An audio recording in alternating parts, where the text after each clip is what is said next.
నాగర్ కర్నూలు జిల్లా కల్వకుర్తి విద్యానగర్ కాలనీలో గోపిరెడ్డి ఇంటి తాళం పగలగొట్టి దుండకులు చోరీ చేశారు. సుమారు 50 తులాలం వెండి, తులంన్నర బంగారం, 65,000 రూపాయలు నగదు దొంగలు తీసుకువెళ్లారు. పోలీసు కేసు నమోదు చేసి క్లోజ్ టీం సహాయంతో దర్యాప్తు ప్రారంభించి గాలింపు చర్యలు చేపట్టారు.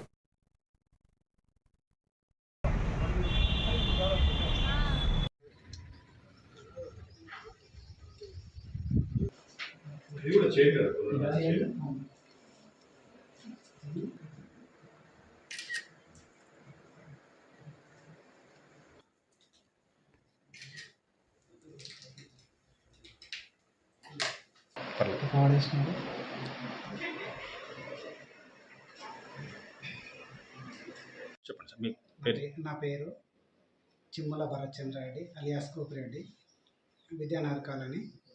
మా ఇంట్లో రాత్రి 1 నుంచి 3 మధ్యలో థెఫ్ట్ జరిగింది, దొంగతనం జరిగింది. ఆ దొంగతనంలో తులన్నర గోల్డ్ పోయినది, ఒకటి చైన్ ప్లస్ 2 చెవుల కమ్మలు, దాంతోపాటు ఒక అర్ధ కిలో వెండి పోయినది, వెండి ఆభరణాలు, ఇంకా 62,000 క్యాష్ పోయింది. దాంతోపాటు ఇక ఇక్కడ కొంచెం డ్యామేజ్ చేసిపోయినారు డోర్లకు మా ఇంట్లో దొంగలు. దానివల్ల మేము మార్నింగ్ కంప్లైంట్ చేశాము. ఎస్ఐ గారు వెంబడే రిప్లై ఇచ్చేసి కానిస్టేబుల్ని పంపించేసి వెరిఫై చేసినారు. వెరిఫై చేస్తే వాళ్ళకు ఆధారాలు లేకపోతే క్లూస్ టీమ్ నుంచి నాగర్ కర్నూలు నుంచి ఇక్కడికి రప్పించారు. క్లూస్ టీమ్ వాళ్ళు ఇంకా వెరిఫై చేస్తున్నారు. దానివల్ల ఇంకా